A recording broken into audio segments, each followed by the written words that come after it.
আপনি দেখছেন Padma news 24.com এর টপ ট্রেন্ডস। সাথে আছি আমি নাদিয়া জামান।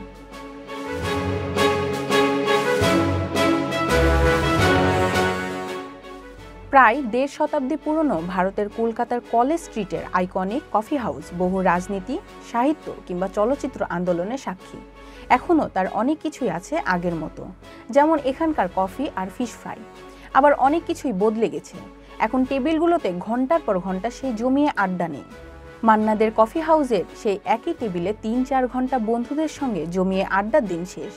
দ্য হিন্দুর প্রতিবেদন বলছে, আজকাল যারা আসেন তাদের বেশিরভাগই থাকে ভীষণ তাড়া। খুব দ্রুত খাবার শেষ করে বেরিয়ে যান, নতুন কেউ সেই জায়গা দখল করে নেয়।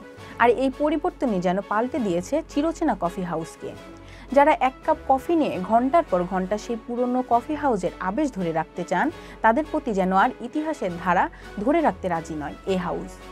আসবে, খাবে, টাকা দিয়ে চলে যাবে, নবযুগের এই রীতিতে ক্রমেই পাল্টে যাচ্ছে এর চিরচেনা ছবি। 1876 সালে প্রতিষ্ঠিত এবং মাত্র 15 বছর আগেও যার ভবিষ্যৎ অনিশ্চিত দেখা যাচ্ছিল, সেই প্রতিষ্ঠানটি এখন সুদিন দেখছে।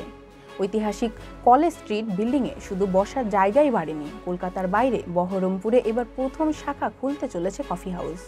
পয়লা বৈশাখে যার উদ্বোধন। Indian coffee workers cooperative society limited, যারা কফি হাউস পরিচালনা করেন, তার বর্তমান চেয়ারম্যান মোহাম্মদ জাভেদ বলেন, পরিস্থিতি অবশ্যই ভালো। আগে নিচতলায় 44টি টেবিল ছিল, এখন 52টি। ওপরের তলায় লোকে বসতে পারত 37টিতে, সেটি বাড়িয়ে 42টি হয়েছে। এসবই হয়েছে গত 2 বছরে। তবে কফি হাউসের সংস্কৃতির দিক থেকে খুব বেশি কিছু পরিবর্তন হয়নি, পরিবর্তিত হয়েছে কেবল প্রজন্মের। মোহাম্মদ জাভেদের দ্বিতীয় মেয়াদ, প্রতি মেয়াদ চলে 5 বছর। কফি হাউসে 35 বছর ওয়েটার হিসেবে কাজ করার পর তিনি এ দায়িত্ব পেয়েছেন। এক কর্মী বলেন, কাজের সংস্কৃতিও বদলে গেছে। এখানে যারা কাজ করেন তাদের বেশিরভাগই এখন তরুণ। তারা এখন আর কাউকে এক কাপ কফি নিয়ে ঘন্টার পর ঘন্টা বসে থাকাকে উৎসাহিত করেন না। এখানে সময় কাটাতে চাইলে অর্ডার দিতে হবে, শুধুমাত্র আড্ডার জন্য টেবিল দখলে রাখা যাবে না। এমন কঠোরতা 1 দশক আগেও খুব একটা দেখা যেত না। ঐতিহ্য সচেতন কলকাতার কফি হাউস তার ওয়েটাররাও বুঝতে শুরু করেছে, কেবল 20 টাকার 1 কাপ ব্ল্যাক কফি নিয়ে দীর্ঘ আড্ডার সুযোগ নেই। অন্যদিকে সোশ্যাল মিডিয়ার আগ্রাসনে শারীরিকভাবে হাজির হয়ে আড্ডার দিনকালও প্রায় যায়। সত্যজিৎ রায়, মৃণাল সেন, সুনীল গঙ্গোপাধ্যায়, শক্তি চট্টোপাধ্যায় সবাই এখানে বসেছেন।